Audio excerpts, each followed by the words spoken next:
ಕಳ್ಳಿಯು ಪೂಜೆಗಲ್ಲ, ಕಾಳಿಂಗ ಸಾಕಲಲ್ಲ.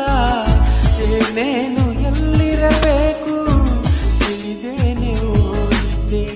ಕಳ್ಳಿಯು ಪೂಜೆಗಲ್ಲ, ಕಾಳಿಂಗ ಸಾಕಲಲ್ಲ. ಏನೇನು ಎಲ್ಲಿರಬೇಕು ತಿಳಿದೇನೆ ಹೋಯಿತೆ. ಎತ್ತೋರದೆ ಚಿತ್ತಾಗದೆ ಮನಸ್ಸಿನ ಆಸೆಯೆಲ್ಲ ಹುಚ್ಚುವರಿ. ಮಾತು ಮುರಿದೆ ಮಾತಾಡದೆ ಮೋಹಕ ಮೋಸವ ಮಾಡಿದೆ. ಮುಖ ಮನಸ್ಸು ಮಂಕಾಗಿದೆ, ಮಾರಿಯ ಮೋಜಿದು